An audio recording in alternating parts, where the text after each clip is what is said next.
Hello everybody and welcome to episode 3's review, the end of 1937.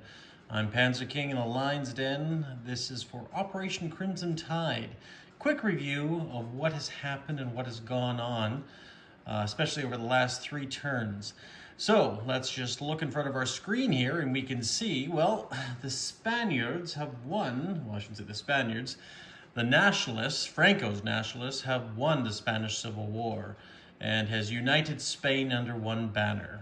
And in doing so, have achieved victory points for the Italians and for the Germans, if they can hold on to their empires and their capitals towards the end of the game. But nonetheless, everybody else has been a little bit busy too. We can see also here the British fleet with the HMS Warspite and Rodney have been recalled from their ports in Calcutta and Alexandria and have been sent here just outside of Gibraltar along with the HMS Glorious and HMS Furious, 2 light carriers, with also a screening force of 5 heavy cruisers, 3 destroyers, a light cruiser, as well as even a Canadian corvette here to protect British trade and British interests.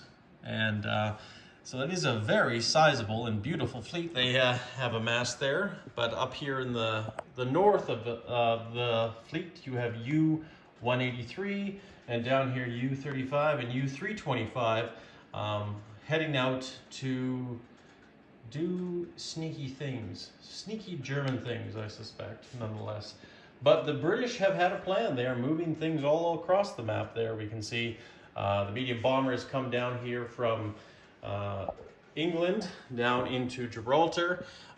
They've also been building several of these colonial troops, some in Transjordan, some in Sudan, some in, I believe, Nigeria. Maybe not Nigeria yet, but out in the Solomons and the Fiji Islands and Malaya for the Far East Command. And of course down here there's some naval movements off the coast here near Perth as well.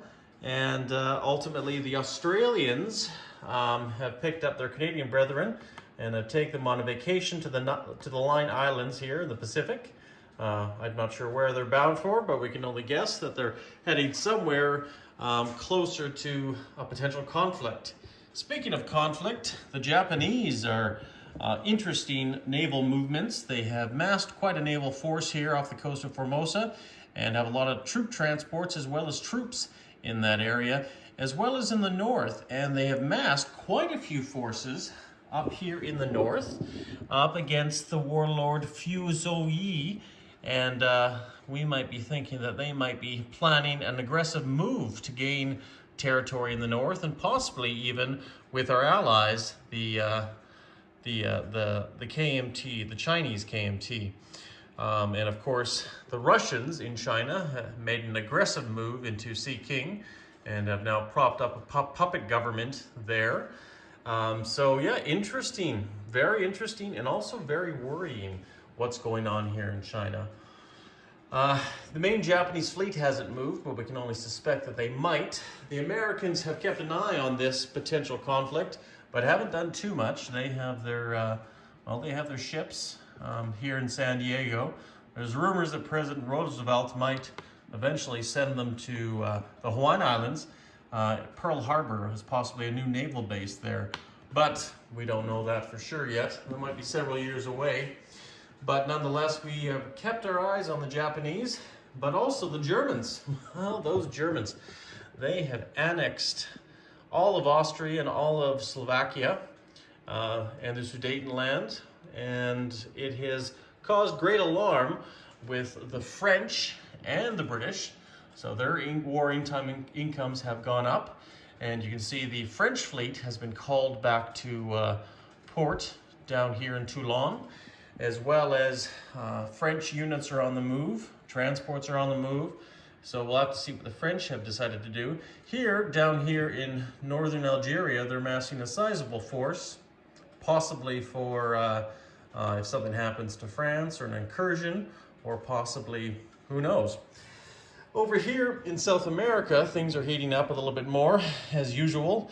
This has become truly a global interest in the conflict. We have had Italians now and Germans invest in the Argentinian side, and we have had the French, the Americans, and even the Russians invest on the Brazilian side.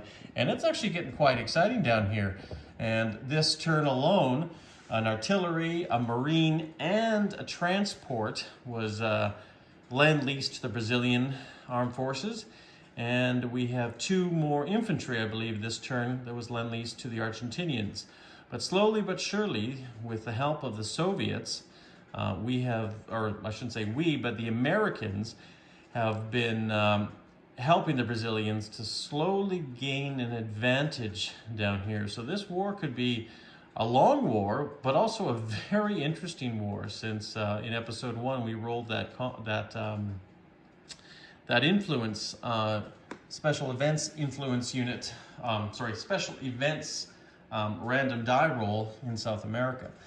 And another one was just rolled, and it was an Allied coup, and an Allied coup in Colombia.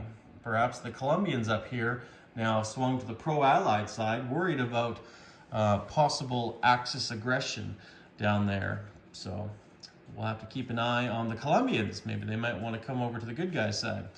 Nonetheless, up here in the north, a few naval positions, few naval ship movements off the coast of the United States.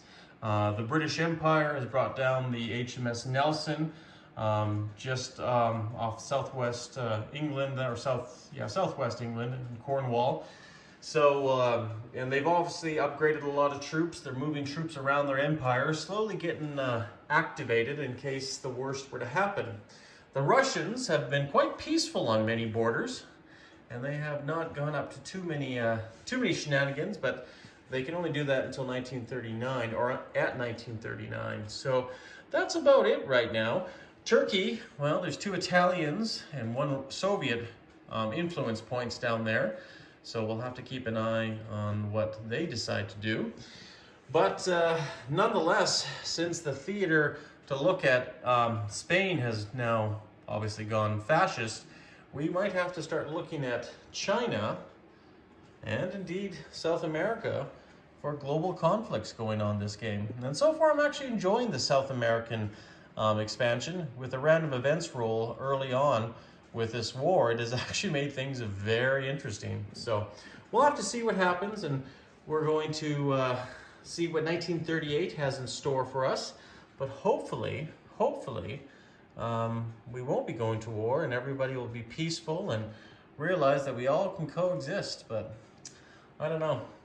Some of my opponents, I think, feel otherwise. But anyways, we'll have to wait and see what happens.